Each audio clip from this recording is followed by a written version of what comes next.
Good morning, beloveds. So I got home a little late last night, but it was for a good reason.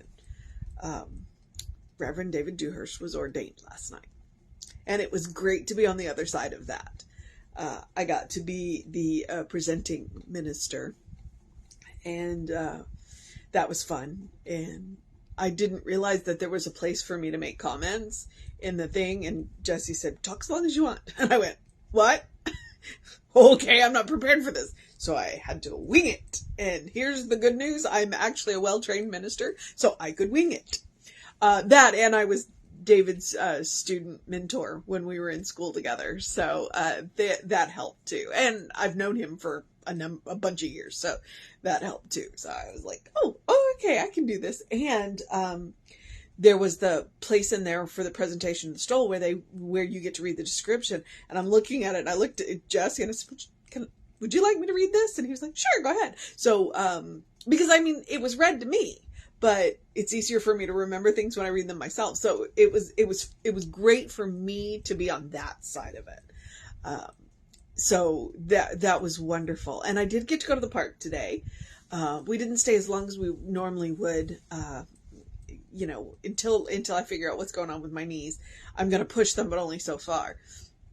And there were no squirrels, and there were no squirrels, and there were no squirrels. Then we finally hit this one corner of the park, and I was like, oh, here are all the squirrels. And we did see a blue jay and the woodpecker. Whether or not I got pictures of them, I don't know.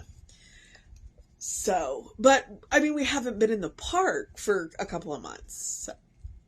And today is my first Saturday off. I literally have nothing that I have to do. I've got stuff to do, but I have nothing that I have to do.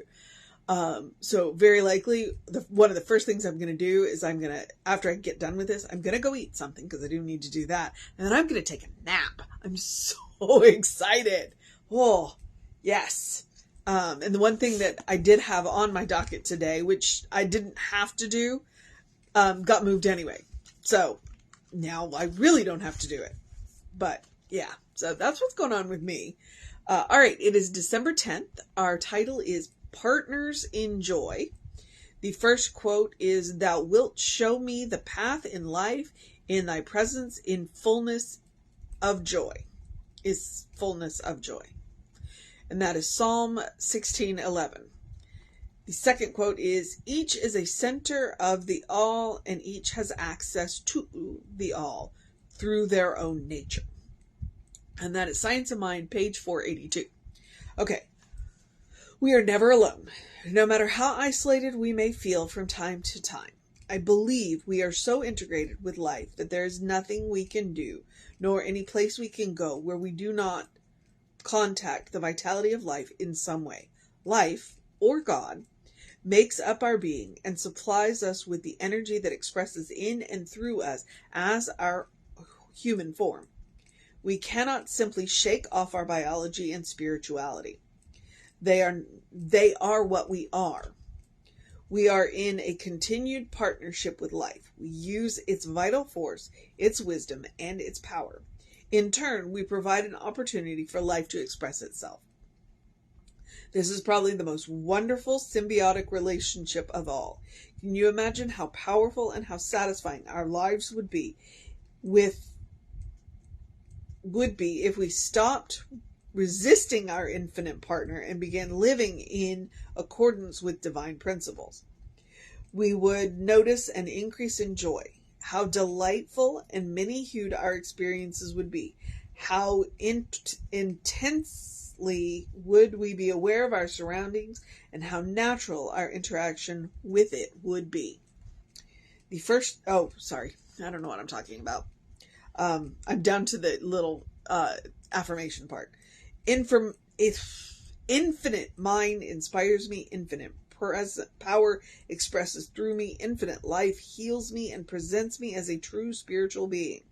I am in partnership with the infinite. I work with spiritual laws, letting my thinking reflect my spiritual nature. My strengths and powers are amplified as God supports my decisions and actions. In gratitude, I give thanks to my spiritual partner. That is MS, Margaret Stortz. And you'll always know it's Margaret Stortz because she's the one that uses that phrase, presents me as a true spiritual being. That really is kind of, it seems to be a hallmark of her work. It's like, know who you are. When you align with the spirit within you, the spirit within you presents you as a true spiritual being. It's like, she knows who she is, and she's telling us in no uncertain terms that we are true spiritual beings. And because we are true spiritual beings, it would be a good idea if we would act like that. So, partners in joy. There's an old story, and I believe it's from Islam, where the Imam comes, and it could have been Buddhist, it could be a Buddhist come, but and it might be a Nasruddin story, which is from the Sufi tradition in Islam, which is the mystic version of Islam, where the Imam comes, and the Imam is the teacher.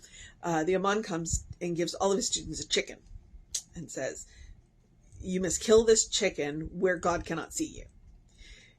And one student, and whatever the time limit is, and one student comes back with the living chicken still under his arm. And the Imam says, what happened? And the student says, well, first I tried here, and then I tried here, and then I tried here, and then I tried here. I even went into the closet, and then I realized that there's nowhere that I can go that God is not. Hence, living chicken. And that's kind of the idea here. It's like, there's nowhere God is not. Because everything, it's all God. It's all God. All of the stuff around us, the inanimate stuff, is made from God's stuff. Well, if the inanimate stuff is made from God, then what about all the animated stuff? All of the living stuff around us? Well, yeah, that's all God too. Which means all of the stuff that is conscious is God's stuff too. Now, do I ascribe a consciousness to a tree? Actually, yes, I do. Do I ascribe a consciousness to my cat? Yes, I do. Are they aware of their God nature? I have no idea. They might be. I mean, if I'm going to ascribe a God consciousness to anything, I would ascribe it to a tree, because they're always reaching towards heaven. So, but we, human beings, who believe ourselves to be the most sentient being on the planet, are the ones who question our God consciousness. I don't think anything else out there questions their God consciousness. We're the ones that do. We're the ones who have doubt. Why? I have no idea. But we are expressing life through us. We are expressing God through us. Our life is our gift to Spirit. The way we live our life, our life is a gift from Spirit. The way we live our life is our gift to Spirit, which is kind of a take on I think it's a Pablo Picasso quote, actually. And that's what it is. It's like, when we and that's what the whole point of Ernest's teachings was. Look, there are these spiritual principles. And when we live in accordance to them, amazing things happen. When we recognize who we are you going to wear my glasses? When we recognize who we are, when we live in alignment with the qualities of God, amazing things are possible. Today, Margaret focused on joy, partners in joy. When we recognize who we are, when we recognize that we have access to this infinite source of whatever, call it by any name you want, which love and joy and gratitude and peace and harmony and all of that. It's all, we have access to an infinite source of that because we're made from that. So that's what she's saying. Presents us as a true spiritual being. When we recognize who we are, we present ourselves to Spirit as a true spiritual being. And then Spirit presents us to the world as a true spiritual being by responding to us in kind. Spirit can only respond within its nature. So when we act out of alignment with that nature, then interesting things happen. when we respond to nature within the nature of spirit, then interesting things happen. You know, where you emphasize that word, and that is pretty cool, pretty amazing, and pretty wonderful. And it's right there. We are in a continual partnership with life. All right. We are in a continual partnership with life. Are we holding up our end of the bargain? Because life is always holding up its end of the bargain. The question is, are we holding up our end of the bargain, and are we acting within the nature of life? Because nature can only do for us what it can do through us. Spirit can only do for us what it can do through us. So if we're not acting in alignment with it, we are not acting as true partners. We are not acting as good partners. We have a part to play in this, so we are partners. That's why we talk about being co-creators. It's not our power that does the work, but we are the one who shapes that power as it comes through us. And I want you to remember that, okay? We have all of this power available to us, but we are the ones that shape it. That's why we are co-creators. We are the ones that shape the power as it comes through us.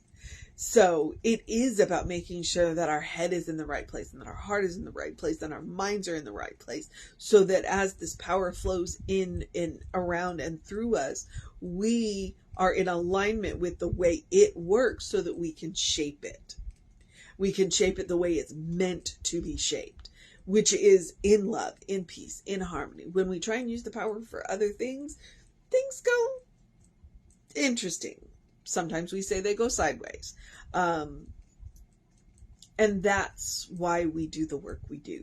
That is why it is important that every single day we do that spiritual work. Because we want to make sure that we are in alignment with, that we are acting as good partners. All right? So the mission today, should we choose to accept it, is exactly that. To be good partners, we have to know ourselves, and we have to know our partner. The point of spiritual practice is to go to the source of our being, to get to know our partner, to make sure that we are in alignment with the partner. We make these agreements. We have to hold up to them, because our partner, spirit, always holds up its end of the bargain. It provides us with the life and the vitality. What we do with it, that's our part.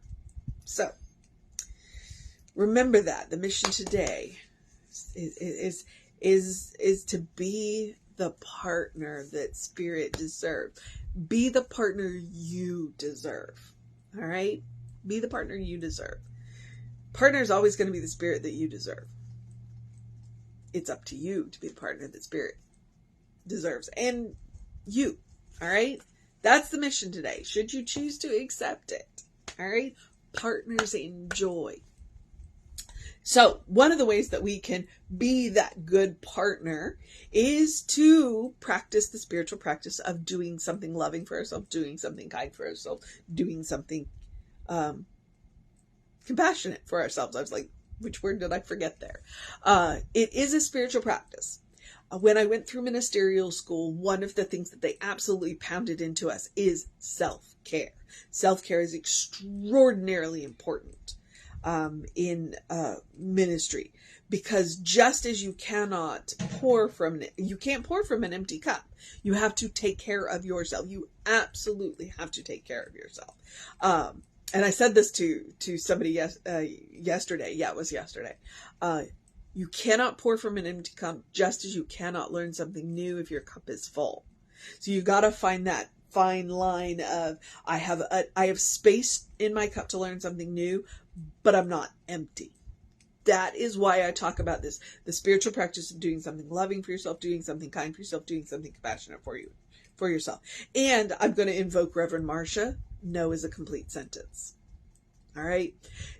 People are going to ask you for things, and you may not have it within you to do it. And you are allowed to say no. And that is all you have to say. That is a loving, kind, and compassionate act, both for yourself and for the person that you are saying no to. And it may not sound like it, but it is. Okay? When you say no to someone, for whatever it is, then you are not doing something out of a resentment and obligation. And they find someone who can do what they ask you for, or they figure it out themselves. All right? Love, kindness, and compassion. It includes the word no. All right. But it's also about joy. I've been talking a lot about joy lately, and I'm not sure what that's about. I find it very interesting. So let me remind you, joy. Because sometimes it looks like eating dessert first. Or sometimes it looks like, taking a nap. And sometimes it looks like meeting with a friend. And sometimes it looks like reminding a friend, hey, we made plans, but we haven't actually made plans. We made plans to make plans. We need to do that. Okay. So that it looks like that.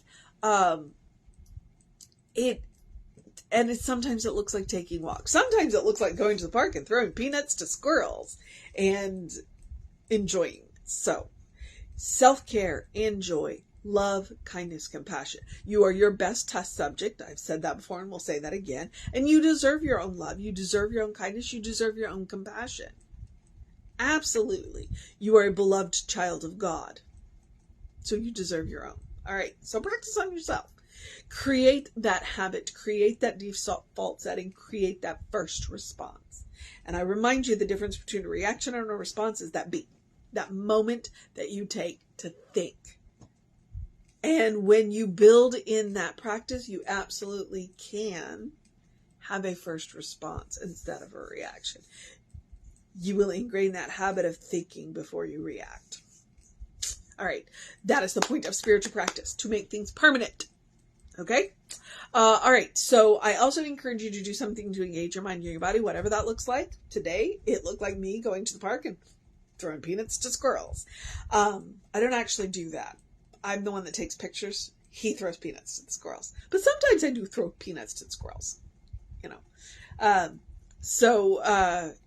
I do encourage you to whatever it looks like to engage your mind and your body. I do encourage you to drink plenty of water. Hydration is super important. It could be almost 80 degrees today. Hydration, and no, it's December, right? Hydration is super important. So please drink plenty of water. Your brain will work better that way. And joy is easier to find when you're well hydrated. Get that early in your day bright light. When we left, it was cloudy and foggy and all that. And by the time we came home, there was blue sky and the sun was getting really close to poking out. I was like, I didn't have my sunglasses. So I was like, okay, we have to go now. And I can see the sun on the floor now. So it's like, yay, sunshine. So early in your day, bright light. It resets those circadian rhythms. That is about hormone balance. It will absolutely help you have more energy during the day and sleep better at night. Circadian rhythms. It's science. Look it up. Okay. And so now I'm at the part where I remind you, in the words of Ernest Holmes, to open the windows of your soul. Allow the breath of heaven to remind you. You do live in heaven right here, right now. It's all around you all the time. It is absolutely a superpower that every single person has. Possibly every living being has, but since we don't communicate well with other living beings other than ourselves, we don't know, but we hope. We hope. Because it's a state of mind.